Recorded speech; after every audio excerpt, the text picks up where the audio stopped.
Dans notre étude du texte intitulé Sri Aurobindo Upanishad, nous avons achevé nos méditations détaillées sur les derniers versets où Sri Aurobindo déclare qu'à la demande de l'être divin, il ne fera que développer la béatitude, en éliminant l'obscurité et en rayonnant la béatitude aux enfants de celle-ci. Nous avons vu que développer la béatitude en parlant, c'est aussi la manifester. En tant qu'enfants de la béatitude, nous sommes également destinés à manifester sa radiance. Mais que cela signifie-t-il concrètement ? Pour explorer cette dimension, il est nécessaire de se pencher davantage sur ce sujet. Bien que nous avions prévu de terminer aujourd'hui par un résumé global de ce texte, il est intéressant d'examiner ce que Sri Aurobindo a à dire sur la pratique et ce qu'il a réalisé personnellement.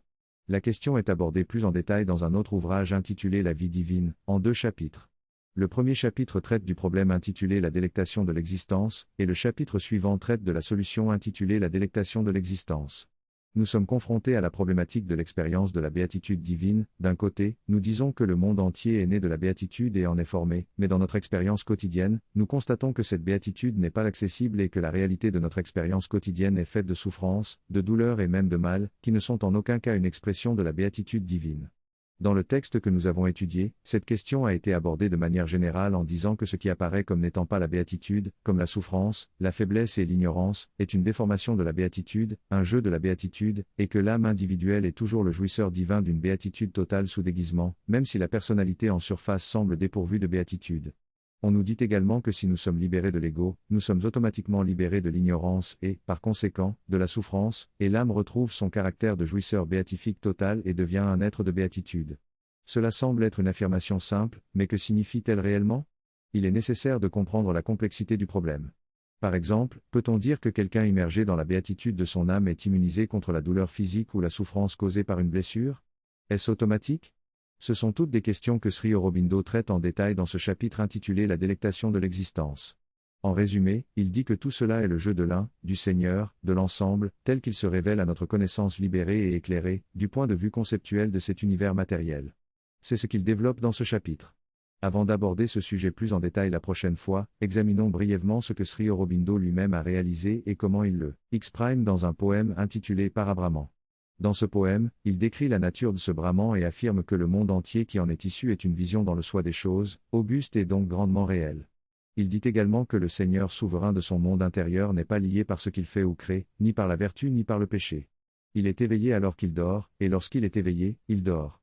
Encore une fois, on retrouve ici de forts parallèles avec le texte que nous venons de lire, montrant comment cet état de transcendance du divin comprend tout ce qu'il manifeste, même les oppositions, et pourtant il reste toujours libre et transcendant, tout en participant et même en appréciant tout ce qu'il manifeste. Il n'est donc pas lié, il fait les lois, il les transcende. Il dit même que la non-existence est sa conception de lui-même. Tout cela décrit ce qu'il n'est pas, mais il est tout, il n'est pas tout, mais dépasse largement cette portée. Le temps et l'éternité s'enfoncent dans cet océan où le temps est une vague et l'espace une goutte vagabonde. En lui-même, il projette un être voilé, qui est une naissance plus jeune, un voile qu'il a choisi pour se cacher seulement de lui-même. La connaissance n'a rien de précieux sinon d'apercevoir sa puissante cause, et son délice élevé est un esprit infini qui est la source de ce monde glorieux, un délice qui trouve son opposé, qui décline dans la rose et sur le supplice. Dans ce texte, il est décrit comment la délectation et la douleur sont toutes deux des manifestations de la béatitude de l'être suprême. L'être suprême crée un jeu dans lequel il expérimente la délectation en cueillant des fleurs et la douleur en se faisant piquer par ses abeilles. Ce jeu est une expression de sa liberté et de son choix de considérer ses expériences comme de la souffrance. Il oublie sa connaissance pour créer l'expérience de la mort et de la renaissance, et il la qualifie de jeu de la vie. Ce poème reflète le Parabrahman, une réalisation de la conscience divine dans les circonstances les plus extrêmes. Sri Aurobindo a lui-même parcouru ce chemin et décrit dans son Record of Yoga comment il a expérimenté la béatitude même dans la douleur physique. L'objectif ultime de la transformation est de libérer la conscience physique de ses limitations et de l'inconfort, afin qu'elle puisse expérimenter la béatitude comme la conscience intérieure. Dans le texte, il est discuté du concept du plaisir, bhoga, dans la tradition sanskrit. Il est expliqué que le plaisir n'est pas simplement une expérience sensorielle, mais aussi une nourriture pour l'âme. Le plaisir de l'existence dans le monde est décrit comme une délectation qui nourrit à la fois l'âme et le corps. Même dans la douleur, l'expérience de plaisir persiste jusqu'à un certain seuil d'intensité. Au-delà de ce seuil, la douleur reste présente, mais une fois que son intensité diminue, le plaisir revient. Différents degrés et facettes du plaisir divin ont ensuite exploré, notamment à travers le contact avec la chaleur intense. L'auteur explique comment la volonté peut influencer notre perception de la chaleur, permettant de la ressentir plus intensément, moins intensément, voire de l'annuler complètement. Il est souligné que la capacité à moduler notre expérience du monde est un sujet complexe et technique, mais il met en avant le pouvoir de la conscience intérieure dans cette modulation.